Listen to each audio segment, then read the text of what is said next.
Mas em dezembro do ano passado, a cantora Celine Dion, de 54 anos, foi diagnosticada com síndrome da pessoa rígida. Uma doença rara que atinge uma pessoa a cada 1 milhão. Olha isso. Desde que a cantora divulgou a sua nova condição, muitas pessoas têm se perguntado o que é essa doença. Para nos ajudar com esse assunto, a gente conversa com ele, o nosso querido neurocirurgião, doutor Júlio Pereira. Doutor, seja muito bem-vindo. Feliz ano novo, doutor. Feliz ano novo.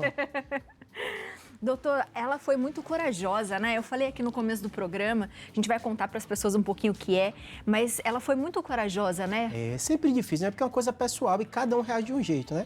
A maioria das pessoas escolhe não contar e é direito delas também fazer isso, né? Mas ela, por ser uma pessoa pública, até orientar sobre a doença, esse processo de adoecer, né? Ela tinha perdido o marido recente, eu achei também uma atitude que educa muita gente, né? Com certeza. Doutor, o que é essa doença, essa síndrome? Perfeito. Essa síndrome é recente, né? Década de 50. Para a medicina que tem milhares de anos, né? Ela foi identificada, é raríssima, 1 a cada 1 milhão de pessoas, daí a gente vê a raridade. E basicamente qual era a característica dela, né? Você tem uma alteração nos neurônios de uma substância que é produzida, né, que a gente chama de GABA, e o seu corpo produz anticorpo contra essa substância. E aí seu corpo começa, aí a gente imagina as consequências, seu corpo começa, como essa substância tem poder inibitório, seu corpo fica excitado na parte dos músculos e fica duro. Daí o nome, né, é síndrome da pessoa rígida, né? Justamente por isso, porque não tem essa característica inibitória e o músculo fica geralmente da região axial, das costas e também proximal das pernas. Por isso que ela disse que tinha muita dificuldade até para andar. Ela falou, fico quase o tempo todo na cama, porque quando eu vou andar é uma dificuldade muito grande. Doutor, quando a gente fala síndrome, né, as pessoas falam assim, isso é uma síndrome. Quando a gente fala a palavra síndrome, significa que é um conjunto de sintomas? Perfeito. Síndrome, você já está médica, né, Adriane? Você já sabe, né? E síndrome é isso, é um conjunto de sintomas. E normalmente, no caso da neuro, tem muitas dessas doenças que é difícil você diagnosticar. Esse caso como dela, ela até relata isso, que são muitos médicos passando, porque é raríssimo, e o médico começa a pescar, né? Por exemplo, vamos dizer outras doenças que a gente já falou aqui, doença de Parkinson. Ela dá uma rigidez. Então, você vê a pessoa andando com uma certa rigidez, né? No caso da síndrome da pessoa rígida, você tem que fazer uma série de afastar o diagnóstico diferencial. Então, você pensa em Parkinson, você faz ressonância, você vê se não tem um tumor que pode justificar aquilo, você faz uma bateria de exames, até que você chega a essa conclusão. Hoje, já tem até anticorpos que você mede, por isso que é uma doença que a gente sabe que tem um componente autoimune. Seu corpo produz anticorpo contra essas substâncias, né? Por isso que cai a substância, por isso que tem essa consequência. Também pode ser síndrome paraneoplásica, a pessoa tem uma neoplasia e essa neoplasia acaba gerando esse anticorpo. Então, por isso que, quando ela falou isso, gerou um monte de celeuma, né? Porque o médico falava, pode ser paraneoplásica, essa é na empresa, será que ela está com câncer, né? Mas pode ser uma doença autoimune. E eu achei bem interessante o caso dela, né? Quando a gente estava preparando a pauta, eu imaginando, assim, alguns aspectos importantes. Número 1, ela teve um grande trauma familiar, que foi o marido que, desde a adolescência, ela perdeu e ela sofreu muito com isso, né? Então, as doenças autoimunes podem ter gatilhos emocionais. E tem se estudado muito sobre isso, né, doutor? Muito, muito. Muita coisa a gente não sabe, né? Nosso corpo é uma maquinaria bem completa, mas a gente sabe que as doenças autoimunes. Segundo aspecto também, que no caso dela é interessante, muitos desses pacientes acabam ganhando diagnóstico psiquiátrico. Porque ele fica andando parecendo robô, faz a ressonância, não encontra nada, então é um diagnóstico clínico. Por isso que quem está assistindo em sua casa, na casa aqui assistindo o programa, se tem procura ajuda médica. Às vezes não é fácil, por ser doença rara, né? Médico é ser humano também, então às vezes não teve contato. Imagine, 1 a 2 em 1 milhão, é um diagnóstico realmente muito difícil, né? Tem médico especializado nisso, esse é outro aspecto. E o terceiro aspecto, né, que você, como eu, é animado, né? Eu falo assim, doença faz parte da vida. Então, por mais que quando a gente dá alguém que a gente ama, né? E no caso dela, que mudou a carreira dela, é dado a notícia pesarosa, né? E é forte para as pessoas. Mas eu falo assim, vamos olhar pelo outro lado. Eu falo todo paciente isso, todo ser humano vai adoecer, a gente não sabe do que vai vir. A doença dela raramente leva à morte, então é uma doença que você não tem uma cura, mas consegue ter um controle bom, tem remédio como os benzodiazepínicos, né, baclofenos, que relaxam a musculatura. Além disso, hoje a medicina evoluiu muito, que você dá para produzir menos anticorpos, então baixa relativamente um pouco a imunidade, então a pessoa acaba não tendo tanta reação e muitos pacientes melhoram. Então, provavelmente vocês estão assistindo, vão ver ainda ela de volta, vão ver ela ainda... Mas é difícil, né? Você tem um diagnóstico, cada um reage de um jeito, né? Não é fácil, mas eu costumo dizer para o paciente, né? Baiano também é muito animado, né? Eu falo assim, diagnóstico nunca é bom, mas a gente tem que sempre olhar o que é que eu vou fazer daqui para frente. No caso dela e outras doenças que a gente já falou muito, doença degenerativa, tem esse esse aspecto. O choque de ouvir não tem cura, que é o caso dela, uma doença sem cura, né? Mas tem um outro lado, a gente vê muitas vezes a pessoa vai ter a vida dela habitual, diferente, dá muita dor, ruim é quem tem dor crônica, né? Você fala muito aqui também, é porque o espasmo dá uma dor, mas normalmente o paciente se readapta e volta à vida dele. E esses espasmos, doutor, o que dá para entender ali é que foi muito aos poucos, né? E demorou para se identificar porque é algo que ainda é muito estudado, né? Confunde com Parkinson, com esclerose, com várias outras coisas também, doutor? Isso mesmo, né? Porque o que acontece? Nosso cérebro comanda o corpo. E a pessoa começa a andar com dificuldade, o raciocínio do médico é baseado em epidemiologia, a incidência das doenças. Então é muito mais comum um problema de coluna, que você tem uma dificuldade de andar, aí não se acha. Uma doença de Parkinson também, até pela idade dela, 60 e pouco, é comum, aí não se acha. Então, normalmente, o médico vai diagnosticar exclusão pensando que é o mais comum.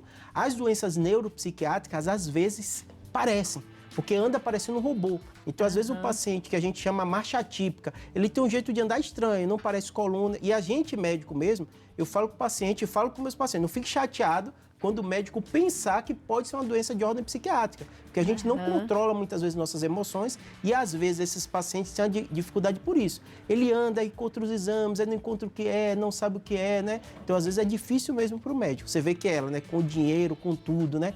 Com fama, demorou anos, né? Ela cancelava show, ninguém sabia o que era, achavam que era emocional, até que fecharam o diagnóstico. E doutor, ali falou 70% mulheres. Isso. Tem mais chances. E existem algumas doenças que também podem favorecer. Eu li alguma vez sobre o tiroidismo, o hipotiroidismo. Isso também favorece, doutor? As doenças autoimunes, elas vêm junto. Então, vitiligo, diabetes, né? Do tipo que pode ser causado por autoimune, o hipertiroidismo, né? Tem uma série de tiroidites que seu corpo produz. Então, o que é o sistema imune? O sistema imune é o sistema de defesa. Então, ele serve, todo mundo sabe, né? Falou muito de Covid, né? Bactéria, vírus, mas também o sistema imune, que pouca gente sabe, né? Ele defende nosso corpo da gente mesmo. Então, por exemplo, no dia a dia a gente troca a pele. Então, pode vir uma célula neoplásica, se o corpo não identificar, se o corpo identifica, mata aquela célula. Então, o nosso corpo está sempre comunicando com ele mesmo e matando essas células. Então, o que acontece? Seu corpo começa a produzir anticorpo, que é de defesa contra ele mesmo. Esse é o grande problema. Toda doença autoimune ela tem essa mesma lógica. Léo tem uma perguntinha. Vamos lá. Tenho uma perguntinha. Doutor, essa doença ela também chega a algum momento atrofiar o cérebro, alguma coisa assim, dificultar de pensamento, de estruturar um pensamento ou não? É mais físico mesmo? Normalmente é uma doença de característica física, mas tudo que vem físico e que envolve dor crônica, Léo, normalmente o paciente sente, né? Um paciente geralmente tem depressão associada, você vê que ela perdeu, né?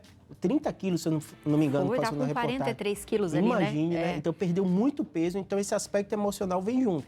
E a depressão, Léo, é uma das principais causas de queixa de memória. Então, normalmente o paciente vai se queixar, mas não tem nada específico no cérebro. E isso dói, doutor? O espasmo dói? É terrível. O que acontece? O paciente ele tem uma contração involuntária. Então, lembra uma cãibra? É aquilo constantemente. Então, assim, às vezes ele sente na perna, às vezes sente na coluna. Imagina uma cantora, ainda mais que viaja muito, né? Tanto que ela cancelou a turnê inteira da Europa que ela ia fazer esse ano. Porque realmente, né? Você tá, de repente, tem paciente que fala que ele tem queda em bloco. Então, ele vem andando, de repente, o espasmo é tão intenso que ele cai sem possibilidade de defesa, porque o corpo dele trava. O principal queixa do paciente é dor. E aí, naquele momento, o doutor dá o espasmo e depois ele para? Depois para. Então, o paciente tem um espasmo, então o paciente fica muito seguro, né, para falta de controle do corpo, a dor vir. Então, normalmente, você vê que até a notícia, o jeito que ela dá, é bem espontâneo, né? Um sofrimento muito grande, né? De chegar ao diagnóstico, saber que não tem cura e você saber que vai conviver, óbvio que os remédios já melhoram, né? Mas você vai conviver com aquele processo de ter dor. Nossa, e aí ela fala que ela também fica impossibilitada de cantar. Isso por causa do espasmo, doutor? Porque de repente pode dar e aquilo vai te dar uma contração ou não? O mais comum é na parte axial, tanto da coluna como das pernas, mas pode dar em qualquer músculo. Tem paciente que tem no músculo da visão. Corda vocal, querendo ou não, né, pra gente falar, a gente articula. Então, ela não deixou tão claro, né? O mais comum é da motricidade. Então, para ficar no palco, para posição, tem paciente, para você ter ideia, que ele diz que tem uma condição na musculatura do abdômen. Então, imagine cantar, né? Que a respiração, tudo isso, daí é dificuldade. E pode levar até uma certa cegueira, doutor? Pode, né? O relato de alguns pacientes é isso. Agora, muito provavelmente por causa desse problema na musculatura. Então, tem paciente que refere isso. Comecei com a dificuldade visual, porque nosso olho, nossa maquinaria do corpo é muito perfeita, né? Então, a gente movimenta o olho de forma coordenada. Qualquer problema que tenha essa musculatura, você sente tudo. E depois é reversível, doutor? Quando começa o tratamento, como é que funciona? A maioria dos pacientes, eles vão voltar à qualidade de vida. A gente está falando de dor, mas o paciente começa a ser medicado, começa a dar essas medicações que relaxam a musculatura, mas vai ser um paciente que vai ser acompanhado para o resto da vida.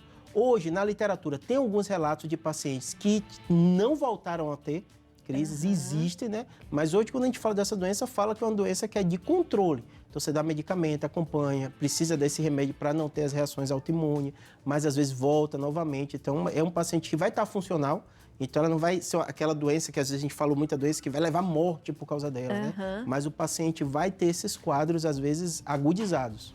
E é interessante porque como demora para ter esse diagnóstico, provavelmente deve ir por etapas, né, doutora? Assim, a Parkinson, quantos anos tem? Provavelmente não é. É assim que vai fazendo? Como é que faz o diagnóstico? Tem exame? Como é que é? Mais difícil na nossa realidade do Brasil, né? Então, normalmente, é o paciente, a gente fala de 2 casos para cada milhão, mas no Brasil a gente tem dificuldade muito grande de diagnóstico. Se você for ver aqui no Brasil, você vai encontrar isso nos grandes centros. Então, você faz numa USP, numa Unifesp, mas como o Brasil é tão diverso, muitos pacientes você vê com dificuldade para andar, tudo isso, que não vão receber o diagnóstico. Para vocês terem ideia, esses anticorpos que são medidos são muito específicos. Só em grandes centros, assim como São Paulo, é possível fazer esses testes. Então, né, se você está em casa e tem alguma dificuldade, não fique achando que é isso, é muito raro. Né? Eu falo para o paciente assim, por mais que a gente se encante quando vê alguém famoso, começa a identificar o sintoma, a gente na medicina pensa pelas coisas óbvias. Então, uma frase que eu gravo, que eu achei bem legal do medicina, as coisas comuns acontecem comumente. Então, é mais comum você ter enxaqueca, ter tontura, ter tudo, do que ter a síndrome da pessoa rígida. Mas, se você ter sintoma, procure um especialista. O neurologista, ele vai fazer a suspeita, ele vai fazer a investigação, excluindo essas causas. Aí ele pode pedir anticorpo, tudo isso para tentar fechar o diagnóstico. E doutor, eu já cheguei a ver em alguns exames que as pessoas suplementam o GABA. Para que isso funciona e o que tem a ver com isso daí, Perfeito, doutor? Né? A maioria dos tratamentos para qualquer tipo de doença autoimune que envolva neurotransmissor, a lógica da gente é evitar que aquele anticorpo haja. Essa é a grande lógica. Mas, obviamente, a gente tem muito metabólico que possivelmente pode aumentar alguma dessas substâncias. Então, a gente fala muito de serotonina aqui quando fala de depressão, né? Então, toda essa lógica do neurotransmissor acontece. Mas é o que eu digo, toda doença tem que ir na causa da doença, né? Então, se tem anticorpos, né, atacando o seu corpo, a lógica é reduzir essa quantidade de anticorpos. E aí, tem o tratamento, é possível conviver com isso? É possível conviver com isso. As doenças neurológicas, elas têm muito disso, né? A primeira coisa é dificuldade para o diagnóstico. Segunda coisa, a pessoa não achar que o mundo dela acabou, né? Porque às vezes você vê a imagem dessa, a ideia que ela está morrendo, que ela tem uma coisa que é irreversível. Não, ela vai voltar para a qualidade de vida. Daqui a pouco você deve estar dando notícias, eu voltou e tem uma atividade. Não tem jeito sobre isso. Mas esse processo de tratamento, de diagnóstico é um dos mais essenciais. Porque uma vez você tem um diagnóstico, aí pronto. Ela já sabe o que vai acontecer, né? Ela sabe a reabilitação, como é que vai ter, o controle da dor é melhor. E também a pessoa, quando recebe o diagnóstico, ela sei, pronto, já sei com o que eu estou lidando. E provavelmente vai fazer um trabalho psicológico nesse meio, né, doutor? Que é importante. Muito, muito. Toda doença, não tem jeito. Qualquer doença que você pega e que você recebe o diagnóstico e sabe que dali para frente você vai conviver com ela, dá uma bala emocional muito grande. E a gente sabe que dor, por exemplo, é modulado pelas nossas emoções. Então, esses pacientes ganham esse diagnóstico, mas é muito comum transtorno depressivo, transtorno da ansiedade, né? Porque eles acabam lidando e andando muito junto com as doenças neurológicas crônicas. Tem algo que eles não podem fazer, doutor, quando sabe sobre isso, sobre a síndrome? Perfeito, não tem. O que acontece é que o paciente naturalmente tem a limitação motora. Então, todos os pacientes que a gente fala de doença crônica, eu sempre relato bem para os meus pacientes, é uma faca de dois gumes. Como ele não está andando direito, como ele está com dor, ele começa a se trancar em casa. Mas quanto menos atividade ele faz, perde musculatura. Então, é difícil isso, né? Alguém com dor, você falou, tem que fazer musculação, tem que fazer atividade física. A pessoa, mas eu estou com dor.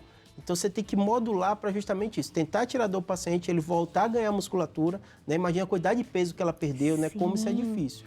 Então, o principal é isso, mas não vai ter nada assim, você não pode, ou ela não vai poder voltar a cantar. Não é isso, né? E provavelmente ela vai voltar à atividade. E vai ter que voltar também a fazer os exercícios para ficar mais forte, para fortalecer. Então, não vai parar a vida, né, doutor? Com certeza, com certeza. Diagnóstico é isso que a gente fala o tempo todo, eu gosto do plantão médico aqui por isso, né? Que a gente fala o aspecto da doença, você vai entender a doença, mas sua vida não para. Senão a gente vai parar o tempo todo. Doença vai acontecer o tempo inteiro das nossas vidas, com nossos familiares e tal. A gente entende o que acontece com ela e vai reorganizar a vida. Não tem tem jeito, né? Exato. Tem que ser bem prático quanto a isso. E não pare de fazer esse tipo de atividade, que é o que ocupa a nossa mente, é o que vai fortalecer nosso corpo, certeza. né? Muito bom, doutor. Seja sempre muito bem-vindo à nossa casa, viu? Obrigada pelos esclarecimentos. Você de casa aproveita para seguir o doutor, @neurocirurgiabr, todo junto no Instagram. O telefone é o 11 99503 8838 e 11 4200 2300. No YouTube também, Neurocirurgia BR. Muito obrigado. Obrigada, doutor. Obrigado. Muito legal, né, Léo? Acho que